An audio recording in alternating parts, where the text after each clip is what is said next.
We all love the idea of a clean, green future, right? But what if I told you there's a hidden story behind it all? It's a story about this one mineral. You could almost call it the new oil. It's not just fueling our electric cars, it's fueling this massive, high-stakes battle for wealth and power. And that, right there, is the Cobalt Paradox. So take a second and think about the battery in your phone, or maybe the one in your car. What if I told you that little power pack is actually the grand prize in this epic tug of war? On one side, you've got a nation sitting on a treasure trove of resources. On the other, a corporation with nearly unlimited power. And the rope they're pulling on, it's made of a single, absolutely crucial element: cobalt. Right, so this is what we're calling the Cobalt Paradox. And it's this huge contradiction, something we really need to wrap our heads around, especially as we're all trying to move towards a greener economy.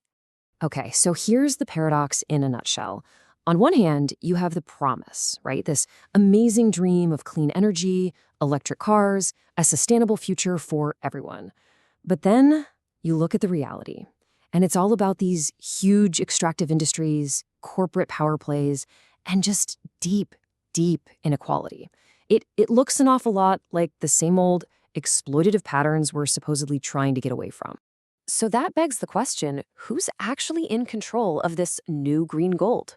Well, believe it or not, it basically comes down to one country, the Democratic Republic of Congo. I mean, look at that, 70%.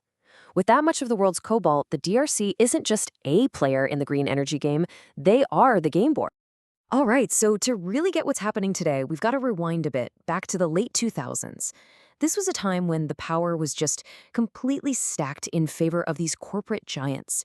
You could call it Goliath's opening move. So what you had back then was basically a perfect storm brewing. First, the DRC was just emerging from this devastating conflict, which left it institutionally, really weak. Then, bam, the 2008 global financial crisis hits. Commodity prices tank, and foreign investment in Africa just dries up. As pretty much everyone was running for the exits, one company saw a massive opportunity. That company was Glencore. They just swept right in and snapped up a controlling stake in a key mining operation, which totally set the stage for everything that happened next. You have to remember the mindset back then, too. The whole world was kind of dominated by this one big idea, what you'd call neoliberal hegemony. The thinking was that open markets, privatization, and letting corporations do their thing was the only way to get things done. It basically framed corporate power as this natural, beneficial force for development. This belief, this ideology, it pretty much gave companies like Glencore a free pass. It made their move on the DRC's resources seem not just okay, but like the right thing to do. So what happened? Well, Glencore took full advantage of the DRC's state of crisis. They used their connections to local elites to lock in these incredibly advantageous mining deals.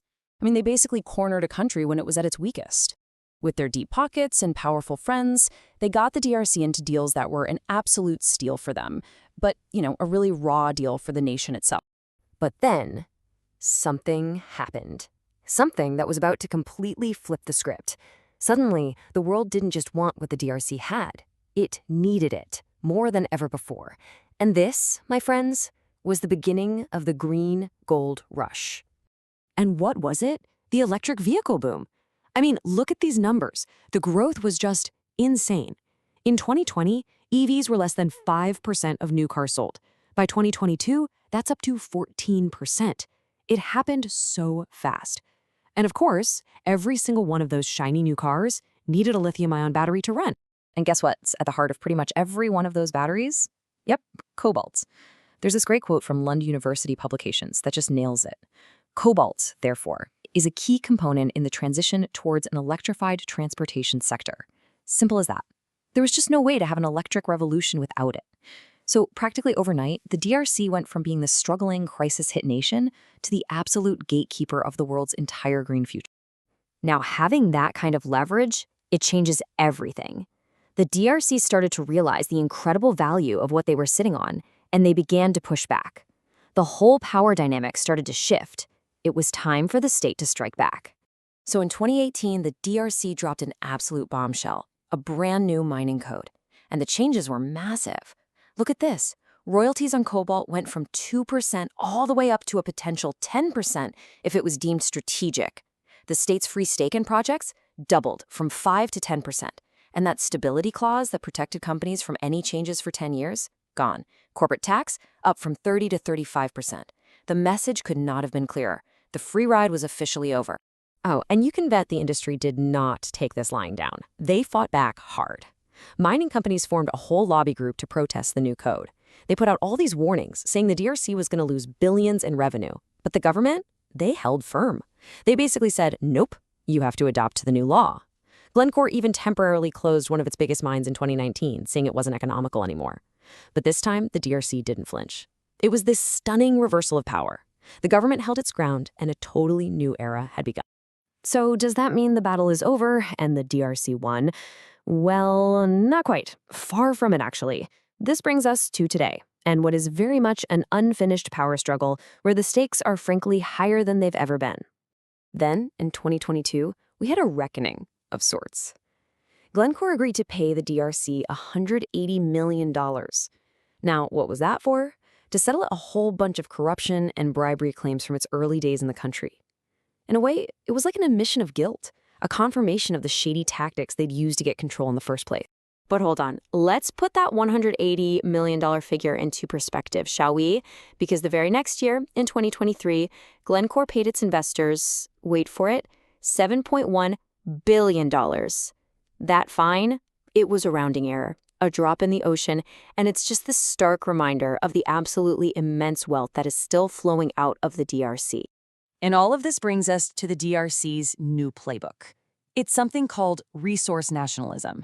And the idea behind it is actually pretty simple, but it's incredibly powerful. It's the demand that a country's mineral wealth must, first and foremost, benefit its own development and its own people, not just foreign shareholders in some faraway country. A new line has definitely been drawn in the sand.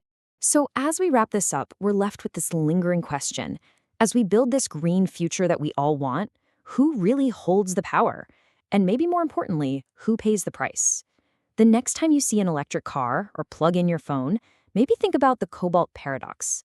It's a reminder that this clean, green future is being built on a foundation that, well, it comes from a not-so-green past. And it really forces us to ask ourselves a tough question. Are we willing to pay the true price for a cleaner planet?